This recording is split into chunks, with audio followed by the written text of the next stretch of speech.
اشہدو ان لا الہ الا اللہ وحدہ لا شریک لہ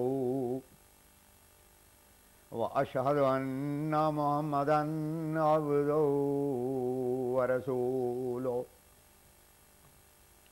ان اللہ وملائکتہ یصلون علی النبی یا ایھا الذین آمنوا صلوا علیہ وسلموا تسلیما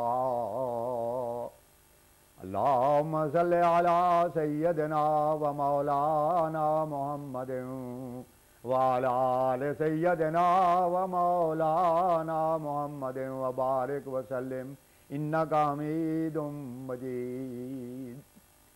زمانے کی امامت کو زمانے کا امام آیا، محمد کی غلامی میں محمد کا غلام آیا۔ خاتم الانبیاء حضرت محمد مصطفیٰ احمد مجتبیٰ صلی اللہ علیہ وسلم کے غلام اور ہمارے امام بانی جماعت احمدیہ مسیح موعود و مہدی مسعود کے ایمان افروز اور روح پرور ملفوظات۔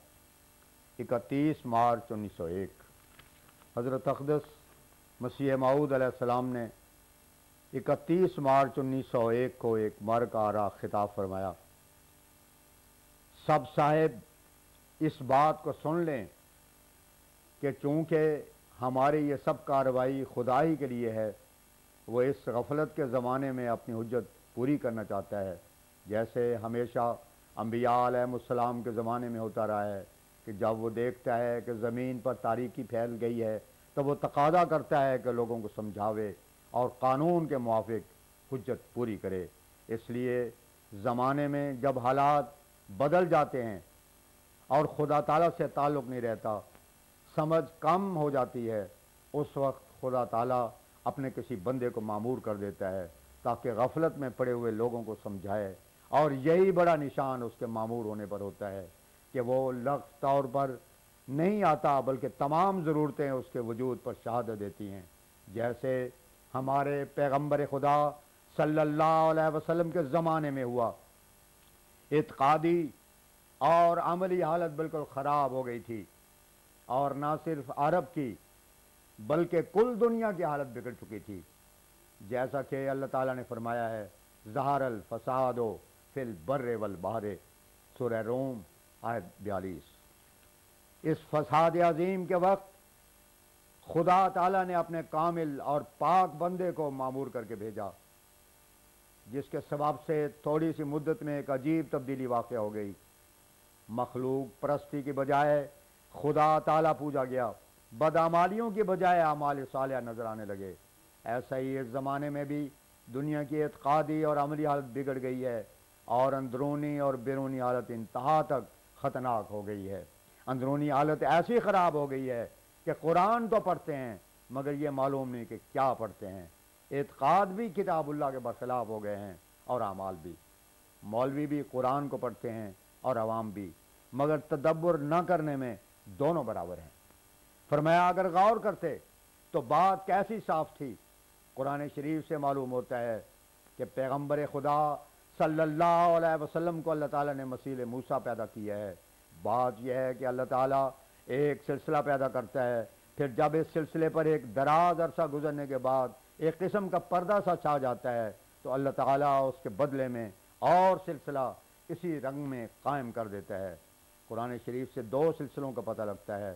اول بنی اسرائیل کا سلسلہ جو موسیٰ علیہ السلام سے شروع ہوا اور حضرت عیسیٰ علیہ السلام پر ختم ہو گیا، کیونکہ یہود کے بدعمالیاں آخری حد تک پہنچ گئی تھیں اور ان میں یہاں تک ثقافت اور سنگ دلی پیدا ہو گئی تھی کہ وہ انبیاء کے قتل تک مستعد ہوئے۔ اس لیے اللہ تعالیٰ نے غضب کی راہ سے اس سلسلہ کو جس میں ملوک اور انبیاء تھے حضرت عیسیٰ پر ختم کر دیا۔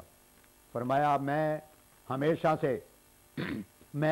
سے اس بات پر ایمان رکھتا ہوں کہ حضرت عیسیٰ بے باپ پیدا ہوئے تھے، اور ان کا بے باپ پیدا ہونا ایک نشان تھا اس بات پر کہ اب بنی اسرائیل کے خاندان میں نبوت کا خاتمہ ہوتا ہے، کیونکہ ان کے ساتھ وعدہ تھا کہ بشرط تقوی نبوت بنی اسرائیل کے گھرانے سے ہوگی، لیکن جب تقوی نہ رہا تو نشان دیا گیا تاکہ دانشمند سمجھ لیں کہ اب آئندہ اس سلسلے کا انقطاع ہوگا۔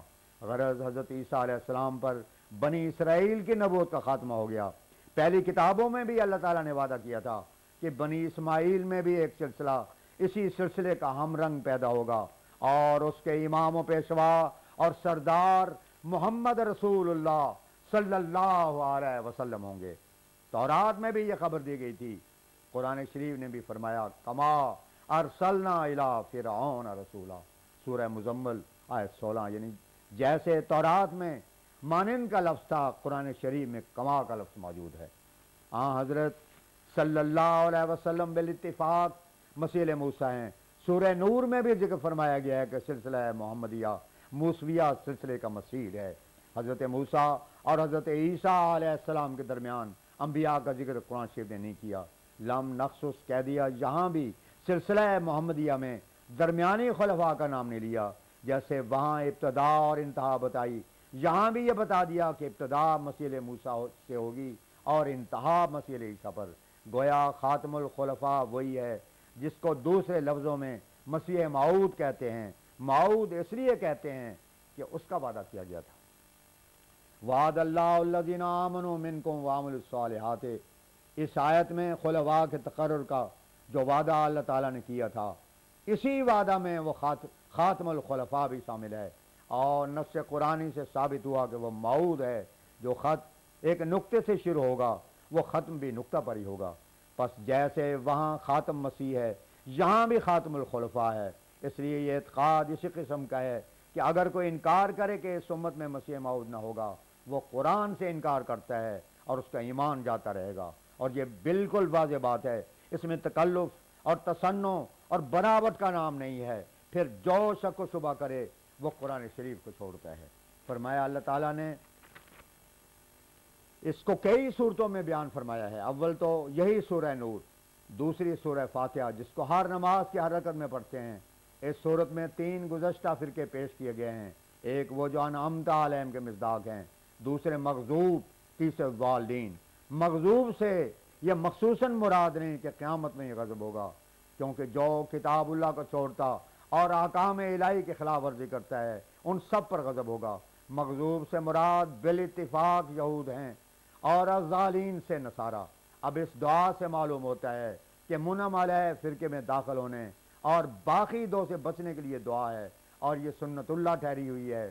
جب سے نبوت کے بنیاد ڈالی گئی، خدا تعالیٰ نے یہ قانون مقرر کر رکھا ہے کہ جب وہ کسی قوم کو کسی کام کے کرنے یا نہ کرنے کا حکم دیتا ہے تو بعض اس کی تعمیل کرتے اور بعض خلاف ورزی کرنے والے ضرور ہوتے ہیں۔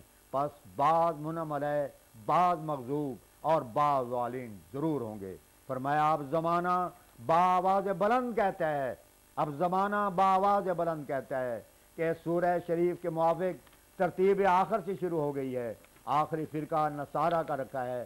اب دیکھو کہ اس میں کس قدر لوگ داخل ہو گئے ہیں۔ ایک بشپ نے اپنی تقریر میں ذکر کیا ہے کہ 20 لاکھ مسلمان مرتد ہو چکے ہیں، اور یہ قوم جس زور شور سے نکلی ہے اور جو طریق اس نے لوگوں کو گمراہ کرنے کے لیے اختیار کیے ہیں، ان سے معلوم ہوتا ہے کہ اس سے بڑھ کر کوئی عظیم الشان فتنہ نہیں ہے۔ اب دیکھو کہ 3 باتوں میں سے ایک تو ظاہر ہو گئی، پھر دوسری قوم مغضوب ہے۔ مجھے معلوم ہوتا ہے کہ اس کا وقت بھی آ گیا ہے اور وہ بھی پورا ہو رہا ہے۔ یہودیوں پر غضب الہی اس دنیا میں بھی بھڑکا اور طاعون نے ان کو تباہ کیا۔ اب اپنی بدکاریوں اور فسق و فجور کی وجہ سے طاعون بکثرت پھیل رہی ہے۔ کتمان حق سے وہ لوگ جو عالم کہلاتے ہیں نہیں ڈرتے۔ اب ان دونوں کے پورے ہونے سے تیسرے کا پتہ صاف ملتا ہے۔ انسان کا قاعدہ ہے کہ جب 4 میں سے 3 معلوم ہوں تو چوتھی شے معلوم کر لیتا ہے اور اس پر اس کو امید ہو جاتی ہے۔ نصارہ میں لاکھوں داخل ہو گئے، مغضوب میں داخل ہوتے چلے جاتے ہیں۔ منعم علیہ کا نمونہ بھی اب خدا دکھانا چاہتا ہے، جبکہ سورہ فاتحہ میں دعا تھی اور سورہ نور میں وعدہ کیا گیا ہے، تو صاف معلوم ہوتا ہے کہ سورہ نور میں دعا قبول ہو گئی ہے۔ غرض اب تیسرا حصہ منعم علیہ کا ہے، اور ہم امید کرتے ہیں کہ خدا تعالیٰ اس کو روشن طور پر ظاہر کر دے گا، اور یہ خدا تعالیٰ کا کام ہے جو ہو کر رہے گا۔ مگر اللہ تعالیٰ انسان کو ثواب میں داخل کرنا چاہتا ہے تاکہ وہ استحقاق جنت کا ثابت کر لیں، جیسا پیغمبر خدا محمد مصطفیٰ صلی اللہ علیہ وسلم کے زمانے میں ہوا۔ خدا تعالیٰ اس بات پر قادر تھا کہ وہ صحابہ کے بدوں ہی پیغمبر خدا صلی اللہ علیہ وسلم کو ہر قسم کے فتوحات عطا فرماتا، مگر نہیں، خدا نے صحابہ کو شامل کر لیا تاکہ وہ مقبول ٹھہریں۔ اس سنت کے موافق یہ بات ہماری جماعت کو پیش آ گئی ہے کہ بار بار تکلیف دی جاتی ہے اور چندے مانگے جاتے ہیں۔ حضرت مسیح موعود فرماتے ہیں، کوئی راہ نزدیک تر راہ محبت سے نہیں، طے کریں اس راہ سے سالک ہزاروں دستخار، اس کے پانے کا یہی اے دوستو ایک راز ہے، کیمیا ہے جس سے ہاتھ آ جائے گا زر بے شمار، اس سے خود آ کر ملے گا تم سے وہ یار ازل، اس سے تم عرفان حق سے پہنو گے پھولوں کے ہار۔ وآخر دعوانا ان الحمدللہ رب العالمین۔